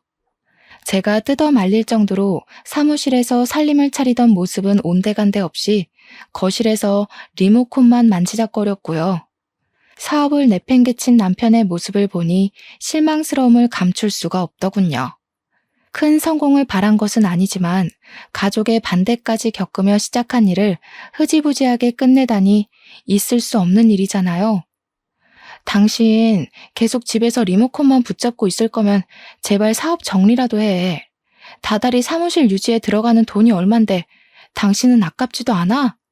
다른 집 마누라들은 남편이 사업한다고 하면 기 살려주려고 온갖 내조는 다 한다던데. 이거는 뭐 내조는커녕 잔소리만 하고 있으니 이래서 머리 검은 짐승은 거두면 안 된다고 하는 건데 내가 당신 하나 편하게 가정주부 시켜주겠다고 뼈 빠지게 일한 게 몇 년인데 그 은혜는 다 어디로 팔아먹으시고 쉬고 있는 남편 바가지나 긁어대는지. 내 사업 망하면 그건 다 당신 입에서 나오는 재수없는 잔소리들 때문이니까 그런 줄 알아. 기가 막혀서 쥐꼬리만한 생활비 주면서 생색은 생색대로 내는 당신 때문에 내가 그동안 얼마나 힘들었는데. 사실 카페 사업 시작한 것도 다 몇 푼 되지도 않는 푼돈 가지고 장난질하면서 사람 심란하게 만들었던 당신 때문이야. 그깟 몇 푼? 당신이 말하는 그깟 몇 푼 벌려고 나는 지난 30년 동안 발바닥이 터지도록 뛰어다녔어. 아유, 됐어. 사회생활도 안 해본 무식한 옆에 내가 뭘 알겠냐? 그냥 말을 말아야지. 참 씁쓸했습니다. 그동안 가족의 행복을 위해 참 열심히 일했다고 생각했었는데 남편에게 돌아온 말이 고작 무식한 옆했네라뇨. 이런 말을 듣고 나니 남편이 아닌 돌아가신 친정아버지가 미워지더군요. 친정아버지께서 저에게 결혼이 아닌 취업을 할 수 있도록 도와주셨다면 최소한 무식한 옆했네라는 소리는 안 들었을 테니까요. 말다툼 후 투명인간 취급을 하는 남편을 보며 결혼은 왜 했을까란 후회감이 밀려옴과 동시에 덜컥 겁이 났는걸요. 남편의 사업이 망해 빚쟁이가 되면 어떡하나라는 걱정이요. 그리고 이런 저의 걱정은 정확히 1년 후 현실로 다가오고 말았네요. 값싼 중국산 용품을 국내산이라 속여 판 것이 결정적인 발단의 원인이었어요.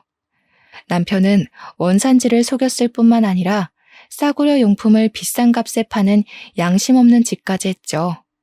저희 모녀는 이제라도 사업을 접으라며 빌었지만 정신을 못 차린 남편은 사채업자에게까지 돈을 빌려 사업을 이어나갔고 결국 저희 가족은 건널 수 없는 강을 건너고 말았습니다.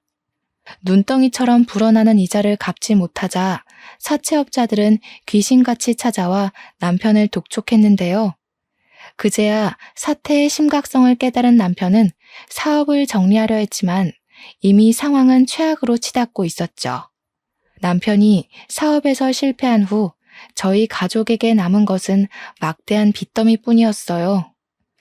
남편은 막노동을 하며 돈을 벌었고 하루에 6시간만 카페를 운영하던 저는 영업시간을 24시간으로 바꾸며 빚을 갚기 위해 노력했습니다. 딸아이는 임신 막달의 몸으로 육아휴직도 쓰지 못한 채 일을 나갔고요. 하지만 이런 힘든 상황과 별개로 빚은 늘어만 갔어요. 한평생 살았던 아파트까지 팔았는데 말이죠. 어떻게든 긍정적으로 생각해 보려 했지만 나아질 기미가 보이지 않는 상황이 지속되다 보니 머릿속에는 부정적인 생각만 가득했습니다. 부정적인 생각이 가득 찬 머리는 자연스럽게 남편을 원망하게 되었고요. 울고불고 매달렸을 때 사업 접었으면 이 나이에 빚 갚느라 고생할 일은 없었을 텐데 도대체 이게 무슨 날벼락이야? 사업을 하다 보면 실수할 수도 있는 거지. 뭘 그런 걸 가지고 난리야? 당신 아니어도 신경 쓸 게 산더미니까 쓸데없이 짓거려서 일 망치지 말고 가게 문 열고 커피나 팔아. 당신이 커피를 많이 팔아야 그만큼 빚이 줄어들 테니까. 임신 막달인 딸내미까지 일 다니게 해놓고 당신은 미안하지도 않아? 우리는 그렇다고 쳐도 임신한 연인은 도대체 무슨 죄인데? 임신해서 좋은 것만 줘도 모자랄 판에 부모가 진 빚까지 갚으라 하는 게 당신은 말이 된다고 생각해? 그래, 마누라며 딸내미까지 길바닥 나가 돈 벌게 시킨 내가 나쁜 놈이지. 당신 이 말이 듣고 싶었던 거잖아. 아주 속이 시원하겠네. 이참에 동네에 소문나게 광고라도 하지 그래? 돈도 못 벌어오는 주제에 마누라며 딸내미까지 돈 벌어오라고 시킨 남편이랑 사느라 죽을 맛이라고. 제가 원하는 것은 진심이 담긴 남편의 사과였지만 남편은 그마저도 해주지 않더군요. 다짜고짜 화부터 내는 남편이 이해가 가질 않았어요. 자신의 잘못으로 모든 일이 벌어졌다고 하면 사과는 하지 않더라도 최소한 죄책감은 가져야 하는 게 맞잖아요. 남편은 자신의 사업이 망한 것도 사채업자들에게 쫓기며 반지하에 사는 것도 모두 고분고분한 아내를 만나지 못해서라고 했는데요. 모든 것을 남 탓으로 돌리는 남편 때문인지 어느 날부턴가 아랫배가 너무 아파왔어요. 참을 수 없을 만큼요. 처음에는 참아보려고 했지만 복통은 일주일이 지나고 2주일이 지나도 가라앉을 기미가 보이지 않았습니다. 참을 수 없는 복통에 가까운 병원을 방문하자 의사는 정밀 검사를 받아볼 것을 권했습니다. 그리고 검사 결과는 충격적이었습니다. 다른 사람도 아닌 제가 간암 판정을 받다니 믿을 수가 없었죠. 의사는 간암 초기 판정을 받았으니 치료만 잘하면 완치 확률이 높다며 위로를 해주었어요. 무신경한 남편과 달리 어떻게든 위로를 해주려 노력하는 의사를 보니 씁쓸함은 더 심해졌죠.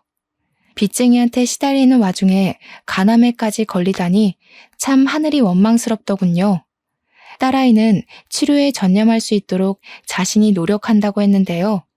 힘든 내색 한번 하지 않고 위로를 해주는 딸아이를 보니 울컥 눈물이 차올랐네요. 만삭의 몸으로 일을 하는 것도 힘들 텐데 못난 엄마의 위로까지 해준 거잖아요. 남편에게는 또 어떻게 말할지를 생각하니 집으로 돌아가는 길이 참 막막했어요. 당장 한 푼이 아쉬운 상황에서 카페 영업을 중단하고 치료에만 전념한다고 하면 빚더미는 금세 불어날 게 눈에 선했거든요. 그래도 용기를 내어 남편에게 말을 꺼냈죠. 참나. 한평생 내 돈이나 파먹으면서 살던 쌀벌레 같은 마누라 드디어 쓸모있나 싶었더니 암이라고 하네. 그래도 암 초기면 금방 죽을 건 아니잖아. 요즘 기술이 좋아져서 암 초기면 금방 털고 일어난다고 하던데. 당신 괜히 입원해서 쓸데없는데 돈 날릴 생각하지 말고 통원 치료하면서 카페 일 계속해. 아빠, 그게 무슨 말이야. 엄마가 누구 때문에 암에 걸렸는데 다 아빠가 사업한다고 엄마 속 썩여서 생긴 일 아니야. 애초에 아빠가 이상한 사업한다고 뻘짓만 안 했어도 말년에 엄마가 이렇게 고생할 일은 없었다고. 이 계집애가 누굴 닮아서 이렇게 건방지게 굴어? 딸이라고 하나 있는 건 평생 밥 먹게 해준 애비한테 대들지를 않나. 마누라는 말년에 아파 죽는다고 곤란 소리를 하지 않나. 집에 암탉이 시끄럽게 굴면 재수가 없다던데 사업 한번 엎어진 걸 가지고 집안의 가장을 원수보다도 더 못하게 여기고 날년이며 마누라며 쌍으로 집안의 가장을 무시하는데 어디 전국 팔도에 나보다 더 복 없는 놈 있으면 나와보라고 해. 진짜 기가 막혀서. 아빠가 그동안 가족한테 희생한 게 뭐가 있는데? 엄마한테 꼴랑 50만 원 쥐어주고 자기는 전국 팔도 사내짐이 다 먹으러 다녔으면서 아빠는 뭐가 그렇게 떳떳하고 당당해? 꼴랑 50만 원? 대학교 졸업할 때까지 지 손으로 돈도 제대로 벌어본 적 없는 게 어디 함부로 짓거려? 아빠, 뭘 단단히 착각하고 있는데 나 대학교 들어가고 나서 엄마한테 피해주기 싫어서 손에 닥치는 대로 일하면서 내 손으로 번 돈으로 용돈하고 학비 내면서 다녔어. 근데 뭐? 돈을 제대로 벌어본 적이 없다고? 이 개집애가 어딜 자꾸 애비 말하는데 토를 달아? 됐고, 당신 돈 벌 거 아니면 보험금으로 나온 돈 반 나누고 당장 이혼서류에 도장 찍어. 난 병든 마누라 똥수발 들 생각 죽어도 없으니까. 병간호를 바란 것은 아니지만 남편의 입에서 이혼하자는 소리가 나올 줄은 몰랐네요. 아무리 사랑 없이 시작한 결혼이라지만 그래도 한 입을 덮고 지낸 시간이 20년인데 자기한테 이득이 없다는 이유로 사람을 일회용품처럼 버릴 줄은 몰랐는걸요. 남편의 반응을 본 딸 또한 남편과 당장 이혼부터 하라며 길길이 날뛰었고요. 딸아이는 계속해서 이혼할 것을 밀어붙였지만 저는 계속해서 이혼하는 것을 미뤄왔습니다. 미련하다고 생각하실 수도 있지만 시간이 지나면 남편이 정신을 차리고 이혼하자고 말한 것을 후회할 줄 알았거든요. 하지만 남편이 자신의 잘못을 깨달은 날은 오지 않았어요. 오히려 치료를 위해 입원한 병실까지 찾아와 이혼을 하라며 난동을 부렸죠. 계속해서 이혼을 강요하는 남편의 추태에 못 이겨 결국 이혼을 하게 되었습니다. 도저히 남편의 행패를 받아줄 재간이 없었으니까요. 이혼을 한 후에는 카페 영업도 중단한 채 오직 투병에만 집중하게 되었는데요.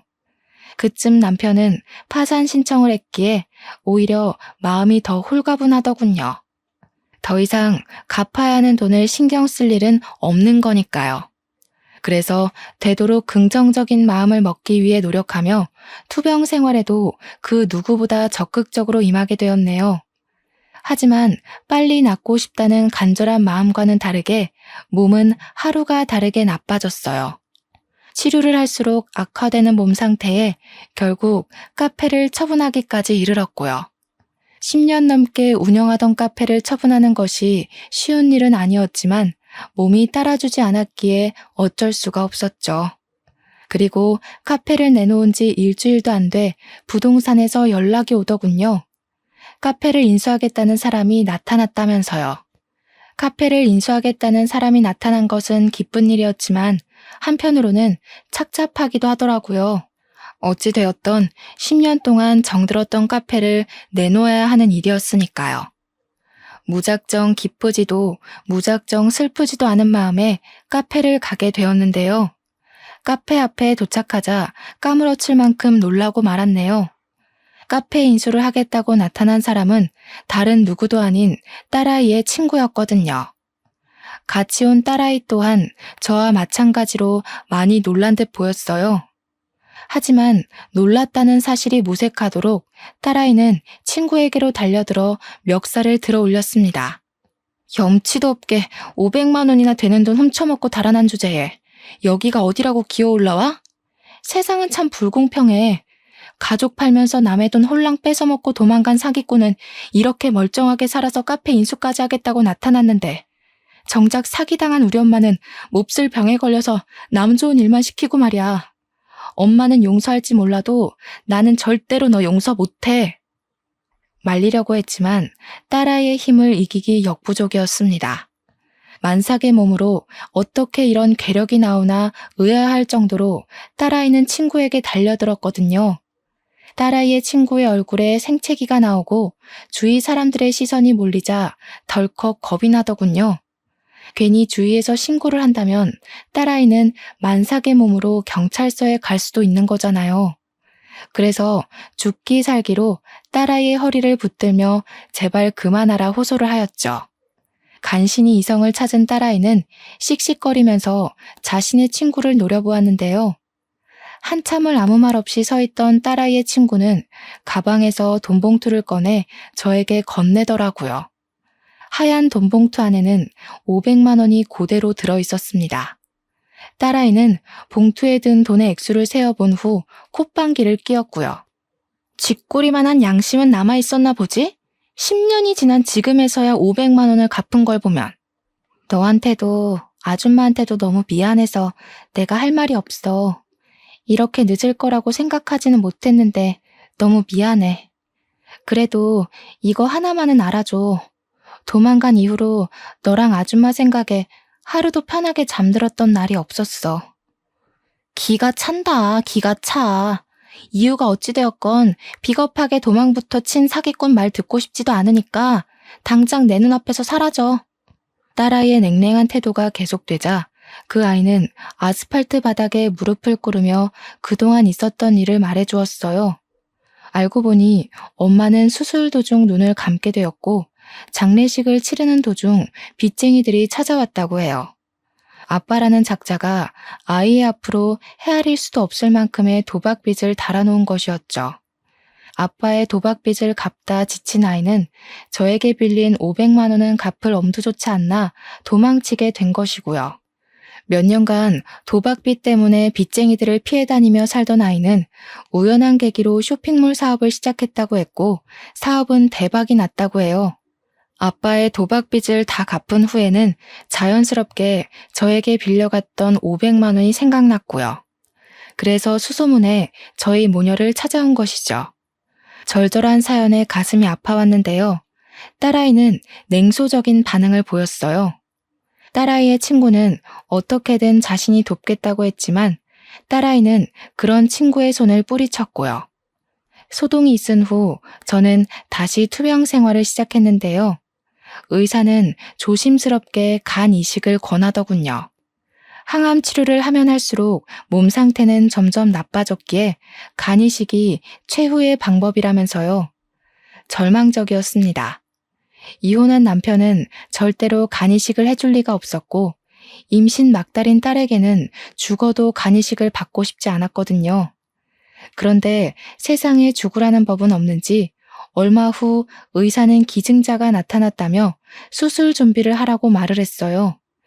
간이식을 받을 수 있다는 소식에 어찌나 기쁘던지 기증자에게 감사한 마음이 드는 동시에 안도감이 들어 눈물이 쏟아지더라고요. 그렇게 기증자의 도움으로 수술을 받은 후 일주일이 지났는데요. 문득 딸아이의 친구가 인수해간 카페를 잘 운영하고 있을지 궁금해지더군요. 그래서 연락을 하게 되었고요. 그런데 놀랍게도 딸아이의 친구는 저와 같은 병원에 입원해 있다고 했어요. 같은 병원이란 말을 듣고 당장 몸을 일으켜 가게 되었습니다. 큰 마음 먹고 카페까지 넘겨주었는데 몸이 아파 카페 운영을 못하게 되면 큰일이잖아요. 딸아이의 친구가 있는 병실 앞에 서 있을 때였는데요. 때마침 수술을 해주신 의사가 제 앞을 지나가며 딸아이의 친구가 누워있는 병실을 가리켰습니다. 아는 사이냐면서요. 엄청 돈독한 사이셨나 보네요. 가족도 꺼려하는 간이식을 선뜻 하겠다고 나선 걸 보면. 네? 그게 무슨 말씀이세요? 간이식을 하다니요. 의사의 입에서 나온 말은 믿을 수가 없었습니다. 간이식을 해준 사람이 다른 사람도 아닌 딸아이의 친구였으니까요. 침대에 앉아있는 딸아이의 친구를 보자 다리에 힘부터 풀리더군요. 고마움과 함께 미안함이 밀려왔거든요. 왜 기증자인 것을 밝히지 않았냐고 묻자 딸아이 친구는 씁쓸한 미소만 지을 뿐이었습니다. 그깟 간이식 좀 했다고 제가 아줌마 돈을 가지고 도망간 사실이 변하는 건 아니잖아요. 그냥 지난날 베풀어 주신 호의를 돌려받는다고 생각해 주세요. 세상에, 그깟 500만 원이 뭐길래. 너무 고맙고 미안해서 내가 할 말이 없구나. 물론 엄마가 수술을 받아 돌아가시긴 했지만 그래도 아줌마가 500만 원을 빌려주신 덕에 후회는 안 했어요. 만약 돈이 없어서 수술을 못했다면 저 때문에 엄마가 돌아가셨다는 후회 때문에 사업을 하기는커녕 지금도 아빠 빚 갚는 걸로 쩔쩔매면서 후회나 하고 있었을 테니까요. 제가 엄마를 편하게 보내드린 것도 사업을 해서 이렇게 큰 돈을 벌게 된 것도 다 아주머니 덕분이에요. 그러니까 저한테 미안한 마음 갖지 마시고 건강하게 오래오래 사세요. 그래야 카페 영업도 다시 하시죠. 더 힘든 일을 겪었으면서 오히려 위로를 해주는 모습에 참 마음이 아파졌네요. 제가 한 거라고는 그저 500만 원을 빌려준 것뿐인데 딸아이 친구는 500만 원을 훌쩍 뛰어넘는 것을 해주었으니까요. 몸이 회복이 된 후 출산을 한 딸아이에게도 그동안 있었던 일을 설명해 주었는데요. 딸아이 또한 간 이식을 해준 자신의 친구에게 앙금을 품었던 것을 후회하며 간 이식을 해준 것에 대해 진심으로 고마워하게 되었죠. 퇴원을 한 후 저는 딸아이의 친구 덕분에 간암을 완전히 완치한 후 다시 카페 운영에 힘을 쓰고 있어요. 몸을 회복하고 나자 딸아이의 친구는 자신이 인수했던 카페를 다시 저에게 돌려주었거든요. 아직 무리를 하면 안 되기에 무리하지 않은 선에서 열심히 카페 일을 하고 있어요. 아프고 나니 삶을 건강하게 산다는 것이 얼마나 감사하고 소중한 일인지 깨달았으니까요. 얼마 전 완치했다는 소식을 들어서인지 전 남편은 재결합을 하자며 카페로 찾아왔는데요. 저는 단칼에 거절했답니다. 어렵게 찾은 건강한 몸과 정신을 이기적인 전 남편에게 쏟기에는 너무 아깝잖아요. 딸아이의 친구가 500만 원을 들고 도망갔을 때만 하더라도 이렇게 크게 은혜를 갚을 거라고는 상상도 못했는데 인생이란 참 신기한 것 같아요. 이번 일을 계기로 다시 한번 깨닫게 되었죠. 선행을 베풀면 언제가 되더라도 자신에게 꼭 돌아온다는 것을요. 현재 저는 딸아이의 친구를 하늘이 내려준 소중한 천사라 여기며 자식처럼 잘 지내고 있답니다. 사연을 신청하시는 분들께서도 주변에 힘든 사람이 있다면 외면하기보다는 작은 손길을 내밀어 주셨으면 좋겠어요. 그러면 언젠가 자신이 베풀었던 작은 선행은 그 배가 되어 돌아올 것이니까요. 그럼 지금까지 길었던 저의 이야기를 들어주신 시청자분들에게 감사 인사를 올리며 이야기를 마무리하도록 하겠습니다. 이야기를 들어주신 시청자분들 진심으로 감사드리며 모두들 베푸는 삶을 사시길 바랄게요. 감사합니다.